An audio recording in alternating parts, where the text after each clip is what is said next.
Hello and welcome to Zentangle class number 75. We do have lab class on September 23rd if you wish to join us in the library. So I'm going to start with my big shape here. I'm going to just do a box. You can do whatever shape you'd like.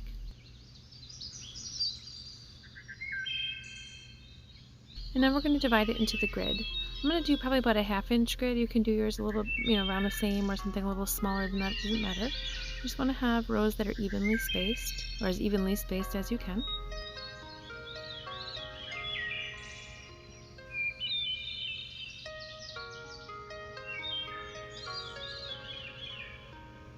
And now we're going to do the same thing going in the opposite direction. You do want to try to have a square grid. So whatever spacing you used for the rows, you want to try and get that similar spacing for the columns here. And you just go all the way across your section.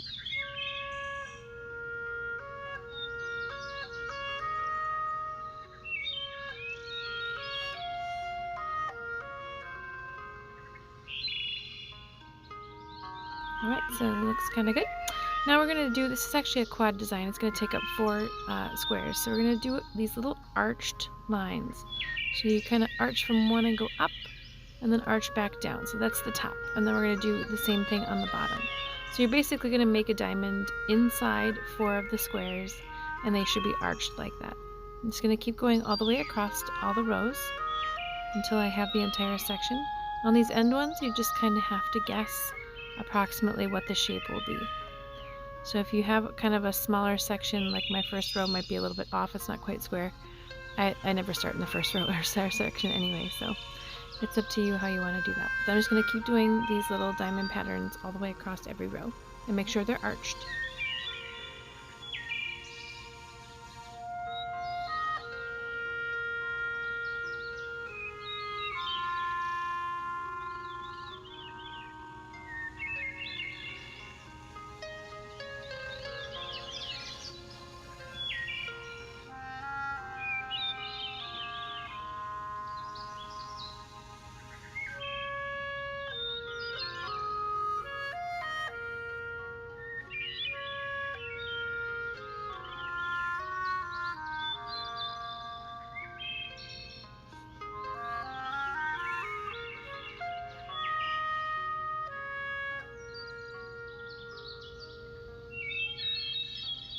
Very good. Now we're going to color in these same diamonds. We're going to do the same type of pattern. You're just going to arch up and then go around the entire diamond. So you're basically just going to duplicate this 2 or 3 times, however big yours is. You might have only 2 diamonds inside, or you may have 3. So my top row is actually a little bit smaller, so I only have 2 pieces, and then my very, very center one, the very center small one, I just colored that in.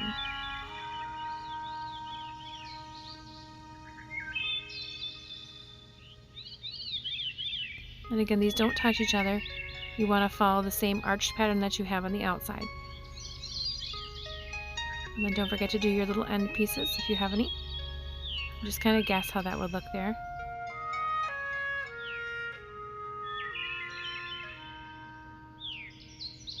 So that's the same pattern that you're going to do in all the different diamond sections. This one here appears to be a little bit bigger. So I actually might have 3 diamonds inside here. Let's see if I can fit them. Yep, and then my very center one. So this one actually has 3. So that just means that my rows they got a little bit wider as I kept drawing. So my diamond is a little, or my arch lines are off. Maybe they're a little bit wider or further apart in this row. So just go with it. It's no problem as long as you're consistent across the row and have a similar pattern where that center is colored in. Nobody will notice but you.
looks great.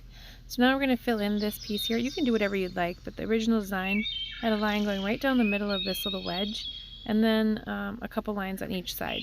So that whenever you're dividing a wedge piece and you have to draw lines that kind of radiate like this, that go from the center point and then get wider as they go out, it's easier to do a center line, or an odd number, because then you can draw a center line and then do the same number of lines on each side.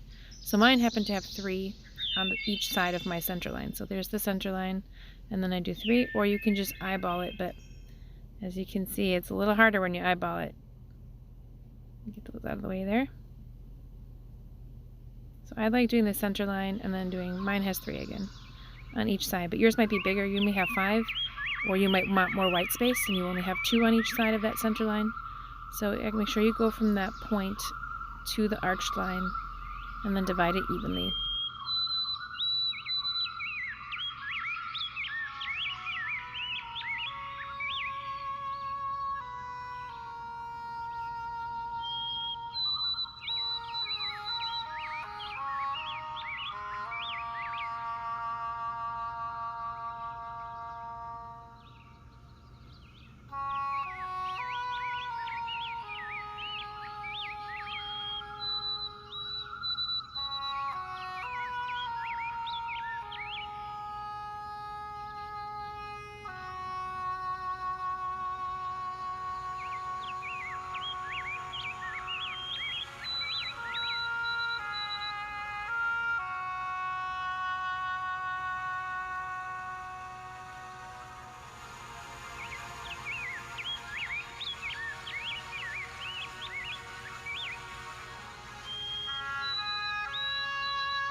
Remember as you're drawing that you can fill these in however you like. This is just the original pattern that I saw. Looks kind of nice.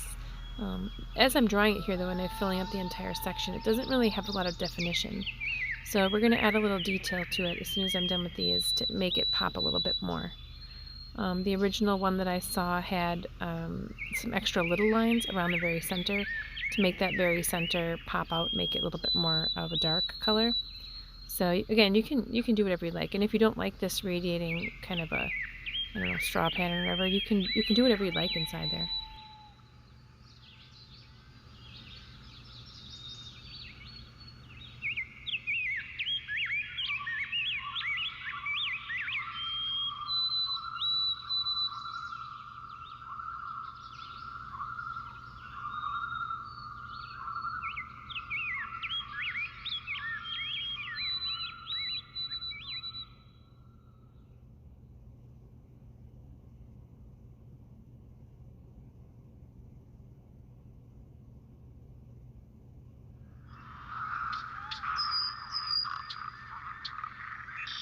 Alright, so now there's two different ways that you can make this pop. Of course, I'm just going to grab a pencil. I'm just going to do one. And you can add some shading along these arched sections, on the outside of the arched section. So it kind of like you're tracing the little, it's not really a circle, but that circle shape in between. You just do some shading there. You can't quite see it on my one on the left because I didn't really do it enough. So I would go around all of these things and make that little wedge piece or the diamond piece pop off up there. But I actually am going to do just a thicker marker and outline the outside of each of these arched diamond shapes, just to make it pop off a little bit more. So I'm just going to do this first row so you can see what it looks like. And you can see how it makes it pop off and add some extra detail there. So again, you can play around with this one and do whatever it is that you'd like. You can certainly do this as a border as well. You don't have to do it as a fill pattern. Maybe you can make the centerpiece in here a little bit bigger, or however, whatever you want to do to play around with it. You can have some fun with that one. So now we're going to go on to our second one. I'm going to draw a long rectangle, but again, you can do whatever shape you want. Just don't make it too small. You want to have kind of a bigger one for this. And you can divide this you can divide it horizontally or vertically. I'm going to actually just do it diagonally. I'm going to use pencil for this part. Make sure you're using a pencil. I'm going to come over a little bit over an inch or so. It's about maybe an inch and a quarter, inch and a half. And I'm going to do a skinny row, and then I'm going to, well, I guess not a row, but a skinny line and then a thick line. So you kind of can see that there's two thick lines in there. Now I'm going to use my pen, and I'm going to divide it perpendicular to my pencil lines just by using a bunch of dots. And as you can see on the picture on the left, I know it's hard to see on the video itself, but on the picture on the left, the dots don't touch each other. And the spacing of the dots is entirely up to you. The more number of dots you have going up and down and across the top or bottom is going to put more lines on it. So if you want to have less lines than what is drawn on the left picture there, you just add less dots. So again, you can manipulate that however you want, or you can use larger dots and have fewer of them. It's entirely up to you. But as you can see, I've divided this diagonal row evenly perpendicular to my pencil lines. So it's just going to be little boxes, I guess. And now I'm just going to pick one. I'm going to start across the top here and do this little short one and add some additional dots. And then I'm going to imagine I come down here and I'm going to zigzag. So on the bottom of this one, I'm going to draw additional dots. And they should be the same spacing as what I have on the side. And then I'm going to go up and draw the dots on the top. So you can see how you alternate. One box has the dots on the top, one box has it on the bottom, then the top, then the bottom. And you're going to keep going like that all the way across. And since I never start in the beginning, I have to go back and do my first section here. So you can see how it makes a little zigzag, a little boxy zigzag with your pen. And now I'm going to put a big center circle in the blank side of each of the boxes. So again, that's going to alternate as well. And then these end ones, the two end ones, you won't see any of those. So now we're going to turn it, you can pick whichever box you want to start in, and you're going to take from your center point out to each line, or each dot, and you're going to draw a line. So you always come back to the center point and you draw a line as straight as you can out to the little dots all the way around your entire box. Some of these corners can get a little tight, so again, you don't want to draw your side dots too close together because you'll have your lines touching when they get to those corners there. So now here, when I have this empty spot, I have to imagine that there are dots going beyond that. So I'm going to finish up this other side here, and then I'm going to pretend that my dots are hidden behind this line, and I'm just going to kind of eyeball it. You can actually go through with the pencil and draw additional dots there if you are not so good at visualizing, which is fine. And then I'm going to fill in my section like that. So I'm going to keep repeating that same exact process, only now this side, I'll finish off this one, but the one in between is going to go the opposite way.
So on this outside edge one, I'm gonna show you what you can do is you can draw in the pencil line, have your center dot here, because I actually can't see my center dot.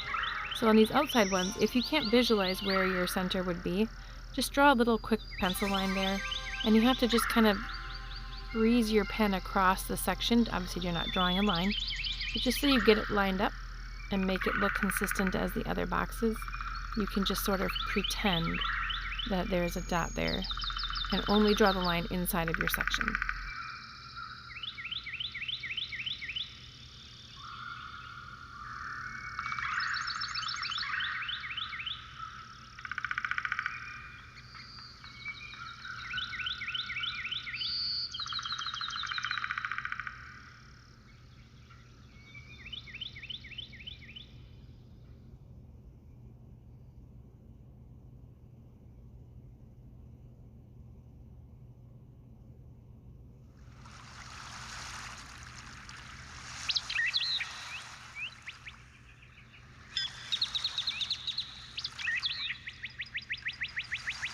Now that you have the entire diagonal row done, you're going to go back over as long as your pen is dry. If you're not using a Sharpie and you have a regular pen, make sure your pen is dry before you do any kind of erasing. So you can wait until it's been dried for a while so you don't smear it, because some pen actually takes a really long time to dry. But you just want to go back over and erase all those pencil lines.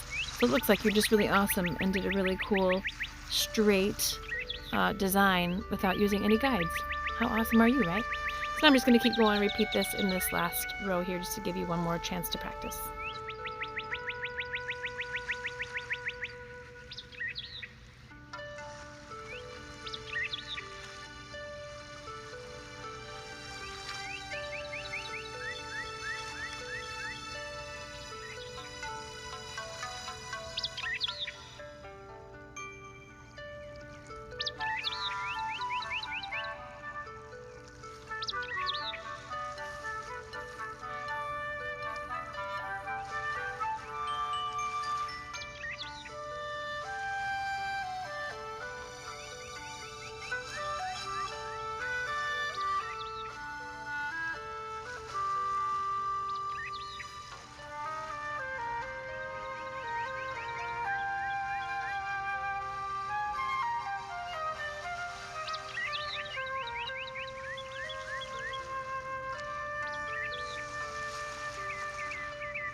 The sun decided to come out right as I was finishing here, so I apologize for my sun lines on my paper. I'll take care of that for the next section quickly, but I just want to go back and erase my lines quick. And then again, with this one, you can do whatever you want in between the sections. You can have them be really wide. You can have back-to-back sections where these are touching. So you can really do anything. I'm just gonna put like a little, I don't know, it's kind of like a little brick pattern inside here, just some random little rectangles, some that are wide, some that are short. You can see it on the left, it's just a random pattern, and I'm gonna fill that in. You don't want to do anything where you color in the background because then you'll lose the dots. So you have to leave some kind of a space or a white border around the outside of those thicker diagonal rows, so that you can show off all that cool dot work that you did. But I'm just going to go through and color these in with my big marker. And this is the only one I'm going to do on here, but obviously I would continue to fill up the rest of that section as well.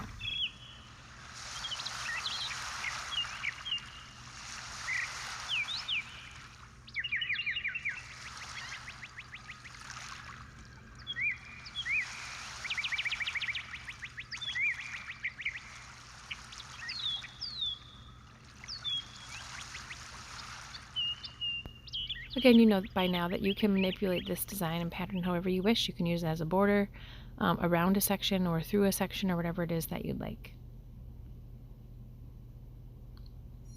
Now that I've closed my blinds, we're going to go on and do the third pattern. We're going to start with I'm going to draw mine pretty large so you can see the pattern. So I'm just going to do a cat eye. And you want to have it pretty wide in the middle. You don't want to have it really, really skinny. I'm going to draw a line about 3/4 of the way down, or maybe 2/3 of the way down, I guess, right off the center point, and then do like a peace sign. So these two pieces on the end flank out to the right and left at the same. And then I'm just going to basically inline or outline that center section at the top. I'm going to start at the bottom point and get wider as I go up. So those two should be kind of in line there when it gets to the top of the arch there. So get a little bit wider and then stop so it matches and lines up. Now we're going to do the paradox pattern inside. So I'm going to start at the point again, come a little wider, go to the top point and arch down to the left. Come from the bottom point and get a little wider as I go up and stop. From the center point and arch down. And then keep repeating that. So I'm going to stop when I hit this line. And you may have a really wide cat eye, so you may have a lot more sections than I have. And then I'm going to have one last one, and I'm going to come down. One final line in the middle just to fill it up. I'm going to do the exact same thing. So this point here is going to match. I'll show you what I mean. I'm going to start at the point, get wider, and stop. When I want this one here to match up with this one. So I'm going to arch and come across and stop about that same point down. I'm going to get wider, line up that dot there, arch out, come up and get wider, line up this dot here, and come down and out. Again, those top ones are arched. A little bit wider, come down to here, and then draw one final line to fill up that section. So we're going to practice this again in a different pattern, and we're going to do a little bit different designs, but the pattern is the same. So I'm going to draw my top leaf at the top. Again, this is a little bit smaller here. So that's why I wanted to draw the first one bigger for you. And you do want to make sure you have a wide, kind of evenly spaced cat eye. I'm going to draw my peace sign. Oh, that was bad. Don't draw your peace sign like that. Draw it like that, so it's nice and evenly spaced. So I'm going to try and cover up that little mistake there. And then you can add whatever details in here that you'd like. You can change it up. But the basic pattern is the same. So these ones here get skinnier as they go to the bottom and get wider as it goes to the top. I'm just going to draw right through my mistake there, just pretend it doesn't exist. And as you can see, the difference here on this left side picture is that these cat eyes are a little bit skinnier. So I only have a few of these paradox type of little, I don't know what you call them, overlapping lines, I guess, where it creates that illusion like you've tucked the lines behind each other. So I only have room for 3 of them. Again, your cat eyes might be longer, might be larger, or wider, and you may have more than I do. So just keep filling it up evenly spaced. The more you have, the cooler it looks, so be aware of that.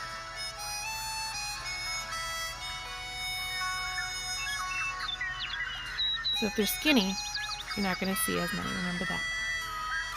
Let's see, I'm going to grab my marker here. And I'm just going to color in the center. the very, very center wedge there. Just because on this one, for some reason, I don't like how it looks. And I'm going to draw color in just my outside line on the bottom, the very, very outside piece. And then I'll fill in the top with kind of it's actually straight across, so it goes straight across here, but it's like a netting or a hatch type of pattern.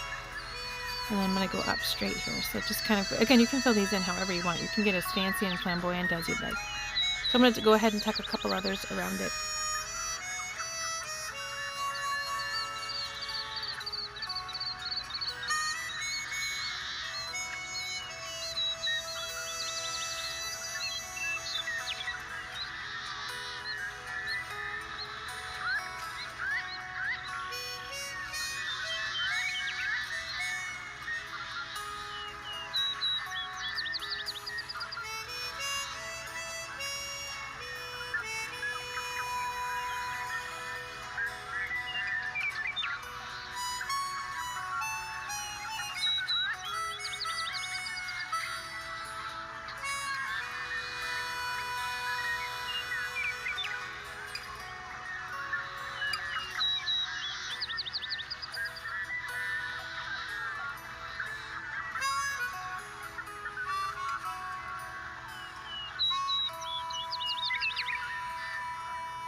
So again, you can have these kind of lined up in a row. You can make this kind of a lotus type of look. You can add, petals in different sections. I'm going to go ahead and draw like a circle pattern around the whole thing. The original one that I saw had these larger circles around the outside, and then it had a series of circles inside of it that were the very center one was colored in dark, so it kind of made that circle pattern pop off. But the original one I saw actually had a whole bunch of colored pencil on it, so you can go completely nuts with this and have a lot of fun. So I'm just going to keep my circle pattern around the outside and do something kind of simple. But again, you can get as fancy as you'd like.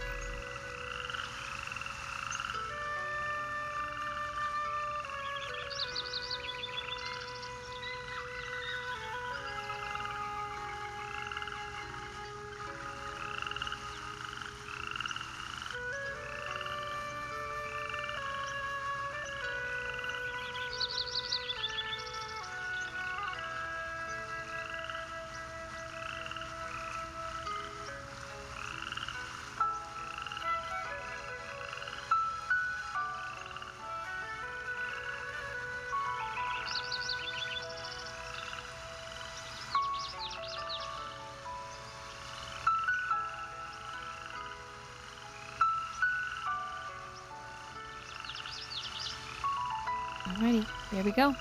I hope that you enjoyed these 3 patterns for today. They're going to be doing a live class again next Thursday, the 23rd, and we actually are going to be taking viewer suggestions. So I have some class members that had some patterns they wanted to learn how to draw. So we're going to be actually doing viewer requests, I guess you could say, next week. So these are the ones for today. I hope you had fun. If you do wish to join us, we'll see you next Thursday at 6:30. Otherwise, have a great day. Stay safe. Stay healthy. Bye-bye.